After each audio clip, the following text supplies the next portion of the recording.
పెళ్లి వీడియోల నుంచి యుద్ధాల వరకు, స్మగ్లింగ్ నుంచి ఆపదలు ఆదుకునే వరకు అన్నింట్లో టెక్నాలజీనే కీ రోల్ ప్లే చేస్తోంది. అడ్వాన్స్డ్ డ్రోన్లు ఆపదలో మనిషికి అండగా నిలుస్తున్నాయి, ప్రభుత్వాలకు భరోసా ఇస్తున్నాయి.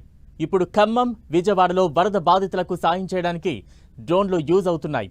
వర్షం పడినా వరద ప్రభావిత ప్రాంతాల్లో పడవలు కూడా వెళ్లలేని ఏరియాలకు డ్రోన్లతో ఫుడ్ సప్లై జరుగుతోంది. భవిష్యత్తులో ఎమర్జెన్సీ సేవలకు డ్రోన్లే దిక్క. అత్యవసర పరిస్థితుల్లో నిత్యావసరాలు అందించేందుకు డ్రోన్లను ఇంకా అప్గ్రేడ్ చేయాల్సిన అవసరం ఉందా?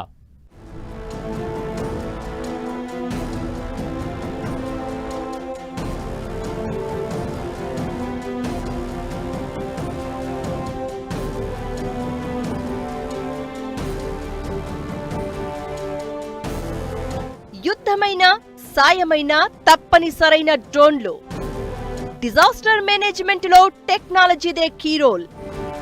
భవిష్యత్తులో ఎమర్జెన్సీ సేవలకు డ్రోన్లే దిక్క. పీకల్లోతు నీళ్లు, ఎటు చూసినా దారి కనిపించని పరిస్థితి. నిస్సహాయ స్థితిలో వందలాది మంది వరదలో చిక్కుకుని ఆకలికి అలమటిస్తున్న పరిస్థితి. అలాంటి క్రిటికల్ సిచ్యువేషన్లో ఆపదలో అండగా నిలుస్తున్నాయి డ్రోన్లు. పడవలు, మనుషులు నడుచుకుంటూ వెళ్లలేని చోట్లకు డ్రోన్ల ద్వారా సరుకుల పంపిణీ ఈజీ అవుతోంది. రాత్రింబవళ్లు లక్షల మందికి ఫుడ్ ప్యాకెట్లు, నిత్యావసరాలు, వాటర్ బాటిళ్లు అందిస్తున్నారు. హెలికాప్టర్ల ద్వారానే సాయం అందించే పరిస్థితికి డ్రోన్లు సరికొత్త మార్గం చూపించాయి. దాదాపు 30 కిలోల బరువున్న ఫుడ్ ప్యాకెట్ల బస్తాను ఒక డ్రోన్తో అపార్ట్మెంట్ వాసులకు పంపిస్తున్నారు. దాదాపు 200 అడుగుల ఎత్తు వరకు ఎగిరే డ్రోన్ బాధితులకు ఆహార పదార్థాలను అందిస్తుంది. ఇప్పటి వరకు ప్రమాదాన్ని అంచనా వేయడానికి, పరిస్థితిని తెలుసుకోవడానికి మాత్రమే ఈ డ్రోన్లను వాడేవాళ్లం. ఇప్పుడు ఏకంగా వరదలో చిక్కుకుపోయిన వారికి సహాయం అందించేందుకు కూడా ఉపయోగపడుతున్నాయి డ్రోన్స్. ఖమ్మంలోని మున్నేరు వాగుపై చిక్కుకుపోయిన వారికి డ్రోన్ సాయంతో ఫుడ్ అందించారు అధికారులు. చాలా ప్రాంతాల్లో ఇలానే డ్రోన్లతో సేవలందిస్తున్నాయి రెస్క్యూ టీమ్స్. డ్రోన్తో వరద బాధితులకు సాయం అందించడం చాలా ఏళ్లుగా సాగుతుంది. కానీ గతంలో అక్కడక్కడ మాత్రమే ఈ ఫెసిలిటీ ఉండేది. ఇప్పుడు డ్రోన్లను వాడడం బానే పెరిగింది. రెస్క్యూ టీమ్స్ చేరుకోలేని ప్రాంతాలకు డ్రోన్స్ ఈజీగా వెళ్లిపోతున్నాయి. ఫుడ్ ప్యాకెట్స్, లైఫ్ జాకెట్స్, అవసరమైన తాళ్లు, మందులు, మంచినీరు, ఇలా పని ఏదైనా క్షణంలో చేసేస్తున్నాయి డ్రోన్స్. విపత్తుల సమయంలో డ్రోన్స్ ను ఎలా వాడాలి అన్న దానిపై రెస్క్యూ టీమ్స్ కు ముందుగానే ట్రైనింగ్ ఇస్తున్నారు అధికారులు. అందుకే ఇలాంటి సమయంలో వీటిని ఉపయోగించడం ఈజీ అవుతుంది. వరద ప్రభావిత ప్రాంతాల్లో రెస్క్యూ ఆపరేషన్స్ లో మాత్రమే కాదు, పరిస్థితిని అంచనా వేయడానికి కూడా డ్రోన్స్ ని వాడుతున్నారు. వరదలు రాకముందు పరిస్థితులు ఎలా ఉన్నాయి, వచ్చాక పరిస్థితి ఎలా ఉంది, ఇలా క్రూషియల్ డేటాను కలెక్ట్ చేసేందుకు డ్రోన్స్ యూజ్ అవుతున్నాయి. వీడియోగ్రఫీ కంటే డ్రోన్ సర్వేనే బెస్ట్ అంటున్నారు అధికారులు. రెస్క్యూ ఆపరేషన్స్, అబ్జర్వేషన్ కు కూడా డ్రోన్స్ వాడుతున్నారు. డిజాస్టర్ సమయాల్లో పరిస్థితిని అంచనా వేసేందుకు అబ్జర్వేషన్ డ్రోన్స్, సహాయం అందించడానికి రెస్క్యూ డ్రోన్స్, ప్రమాదం జరిగిన తర్వాత బాధితుల కోసం వెతికేందుకు రాడార్ డ్రోన్స్. ఇలా పేరు ఏదైనా అవి చేసే పని ఒకటే, మనుషులకు సహాయపడడం. మనుషులు చేయలేని డేంజరస్ వర్క్స్ ఈ డ్రోన్స్ చేసేస్తున్నాయి. దట్టమైన అడవిలో ఉన్నా, శిథిలాల కింద ఉన్నా, మంచు కొండలో ఉన్నా, వరదల్లో ఉన్నా, ఇలా టెరైన్ ఏదైనా డ్రోన్స్ అక్కడ వాలిపోతున్నాయి. యూపీలో ఆపరేషన్ బేడియా కోసం థర్మల్ ఇమేజ్ టెక్నాలజీ ఉన్న డ్రోన్స్ వాడారు. వయనాడులో శిథిలాల కింద ఉన్న వారిని గుర్తించడానికి రాడార్ డ్రోన్స్ ను వాడారు. ఇక విజయవాడలో వాన విలయం చూపించింది ఈ డ్రోన్సే. ఖమ్మం జల దిగ్బంధంలో ఎలా చిక్కుకుందో తెలిపింది ఈ డ్రోన్సే. ప్రస్తుతం మనుషులు వెళ్లలేని ఏ చోటుకైనా వెళ్తోంది ఈ డ్రోన్సే. ప్రస్తుతం వరదల్లో శక్తి వంచన లేకుండా పనిచేస్తున్న వారిలో ఈ డ్రోన్స్ కూడా వచ్చి చేరాయి. కానీ ఇది మాత్రమే సరిపోతుందా అంటే దానికి సమాధానం లేదనే చెప్పాలి. ఎందుకంటే ఈ డ్రోన్స్ ను మరింత డెవలప్ చేయాల్సి ఉంది. ప్రస్తుతం మనం ఉపయోగిస్తున్నవన్నీ చాలా చిన్న డ్రోన్స్. కొన్ని కంట్రీస్ లో డ్రోన్స్ తో ఏకంగా మనుషులను ఎయిర్ లిఫ్ట్ చేస్తున్నారు.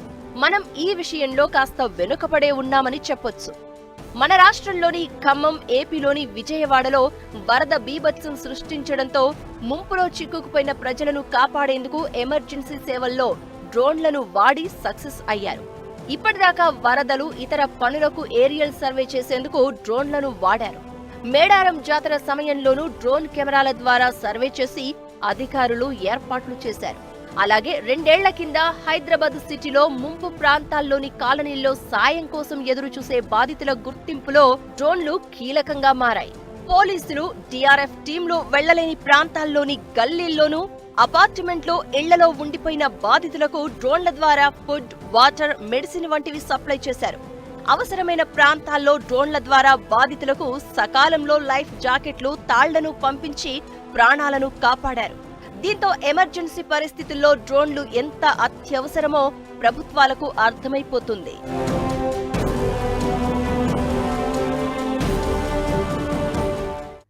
ఆపద కాలంలో అండ, అక్రమార్కులకు గుదిబండ, అన్నదాతలకు అండాదండ.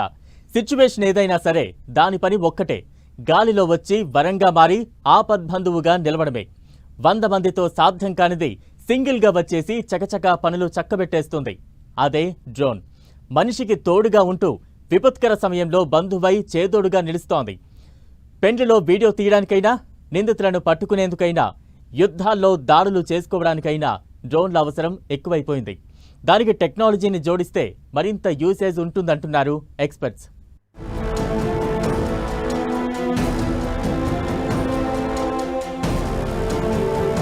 మనిషికి తోడుగా, చేదోడుగా డ్రోన్. అక్రమార్కుల గుండెల్లో గుబులు. పంటలకు డ్రోన్లతో మందుల పిచికారి. డ్రోన్ అటాక్, డ్రోన్ రెస్క్యూ, డ్రోన్తో స్మగ్లింగ్. సాయమైనా, దాడికైనా, అక్రమ దందాకైనా టెక్నాలజీనే ఇంపార్టెంట్ అయిపోయింది. గడప దాటి బయటకి వెళ్లలేం, అలా అని ఆకలితో చావలేమని వరద బాధితులు గందరగోళ పరిస్థితుల్లో ఉన్న సమయాల్లో ఆపద్బాంధవిగా మారుతోంది డ్రోన్. వరదలు, విపత్తుల సమయంలో నేనున్నానంటూ తలుపు తడుతోంది డ్రోన్. అంతేకాదు, ఇండియా, పాక్ బార్డర్లో కేటుగాళ్లు డ్రగ్స్ స్మగ్లింగ్ చేసేందుకు కూడా డ్రోన్ను వాడుతున్నారు. వ్యవసాయ పంటలకు మందులు స్ప్రే చేయడంలో డ్రోన్ విప్లవాత్మక మార్పు అయిపోయింది.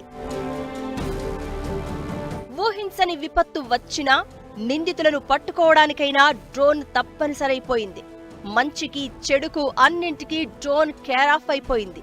అడ్వాన్స్డ్ టెక్నాలజీ డ్రోన్లు యుద్ధ తంత్రాన్నే మార్చేశాయి. ఆకాశమే యుద్ధ భూమిగా పశ్చిమాసియా దేశాలు హై స్పీడ్, అడ్వాన్స్డ్ టెక్నాలజీతో కూడిన డ్రోన్లతో అటాక్ చేసుకుంటున్నాయి. ప్రతి రంగంలో డ్రోన్స్ కీలకమైపోయాయి. భారత్, పాక్ బార్డర్లో అయితే రోజుకో కవ్వింపు జరుగుతోంది. అందులో డ్రోన్ అనుమానాస్పదంగా తిరగడం రెగ్యులర్ గా జరుగుతూనే ఉంటుంది. డ్రోన్ల ద్వారా డ్రగ్స్ సప్లైతో పాటు అటెన్షన్ డైవర్షన్ కోసం డ్రోన్లు ఎగరవేస్తోంది పాకిస్తాన్. BSF జవాన్లు ఎప్పటికప్పుడు ఆ డ్రోన్లను కూల్చివేస్తున్నారు. ఒకప్పుడు అత్యవసరమైతే తప్ప హెలికాప్టర్లు వాడలేని పరిస్థితి. అయితే హెలికాప్టర్లు అన్ని చోట్లకు వెళ్లలేవు. డ్రోన్లు అలా కాదు, ఎలాంటి సిచ్యువేషన్ లో అయినా డెస్టినేషన్ కు వెళ్లి తిరిగి రిటర్న్ టు హోమ్ వచ్చేస్తాయి. అందుకే ఇప్పుడు డ్రోన్ల వాడకం చాలా సింపుల్ అయిపోయింది. పిట్ట కొంచెం, కూత ఘనం అన్నట్లుగా చూడడానికి చిన్న సైజులో ఉన్న పెద్ద సాయమే చేస్తుంది డ్రోన్. విజయవాడ, ఖమ్మం వరద ప్రభావిత ప్రాంతాల్లో డ్రోన్లతో ఫుడ్ సప్లై చేస్తున్నారు. హెలికాప్టర్లు, పడవలు వెళ్లలేని ప్రాంతాల్లో డ్రోన్ల సాయంతో సాయం అందించారు. భీమవరంకు చెందిన ఓ రైతు పొలాల్లో మందులు పిచికారీ చేసే డ్రోన్తో విజయవాడ జనాలకు ఆహారాన్ని అందజేశారు. సింగ్ నగర్, జక్కంపూడి, వాంబే కాలనీ ప్రాంతాల్లో 2 రోజుల నుంచి డ్రోన్లతో పాలు, బిస్కెట్లు, ఫుడ్ ఐటమ్స్ అందిస్తున్నారు. విజయవాడలోని వరద ముంపు ప్రాంతాల్లో డ్రోన్ల సాయంతో చేపట్టిన సహాయక చర్యలపై ప్రశంసలు వస్తున్నాయి. 30 డ్రోన్లతో సాయం అందిస్తున్నారు. మరో 200 డ్రోన్లను ఫీల్డులోకి దింపేందుకు అధికారులు ప్రయత్నాలు చేస్తున్నారు. ఒక్కో డ్రోన్తో 8 నుంచి 10 కిలోల సరుకులను పంపే అవకాశం ఉంటుంది. డ్రోన్కు తాడుతో ఓ బుట్టను కట్టి అందులో ఆహార పదార్థాలను వరద బాధితుల కోసం పంపారు. ఈ డ్రోన్లు 4 కిలోమీటర్ల దూరం వరకు వెళ్లగలుగుతాయి. దారిలో విద్యుత్తు తీగలు, నిర్మాణాలు అడ్డొస్తే తప్పుకునేందుకు వీలుగా ఈ డ్రోన్లకు క్రాష్ డిటెక్షన్ ఫీచర్ కూడా ఉంది. ఈ డ్రోన్లకు ఉన్న బ్యాటరీ 20 నిమిషాలు పనిచేస్తుంది. వరద బాధితులకు ఆహారాన్ని అందించగానే హోమ్ బటన్ నొక్కితే నేరుగా వెనక్కి వచ్చేస్తుంది. విజయవాడలోని కొన్ని వరద ప్రభావిత ప్రాంతాల్లోకి పడవలు వెళ్లలేని పరిస్థితి. అజిత్ సింగ్ నగర్, వాంబే కాలనీ, అరుణోదయ నగర్, జక్కంపూడి కాలనీ పరిధిలో ఉన్న చాలా వీధుల్లో వేల మందికి ఆకలి బాధలు తప్పలేదు. వాళ్ళందరికీ హెలికాప్టర్లతో ఆహారం పంపాలన్నా చుట్టూ ఉన్న విద్యుత్ తీగల కారణంగా సాధ్యం కాలేదు. వెంటనే ప్రభుత్వానికి ఈ సరికొత్త ఆలోచన వచ్చి 30 డ్రోన్లను వినియోగించింది. భవనాలు, అపార్ట్మెంట్ల పై భాగంలో ఉన్న బాధితులకు డ్రోన్ల ద్వారా ఫుడ్ సప్లై చేశారు. డ్రోన్ల సాయంతో గత 2 రోజుల్లో వేల మందికి ఆహారం పంపారు.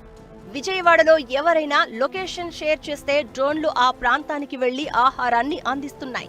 మన రాష్ట్రంలో వ్యవసాయంలో రైతులకు శ్రమ తగ్గించి పంటల్లో దిగుబడి పెంచేలా ఎరువులు, పురుగు మందులు స్ప్రే చేసేందుకు పలు జిల్లాల్లో ప్రత్యేక డ్రోన్లు అందుబాటులోకి వచ్చాయి.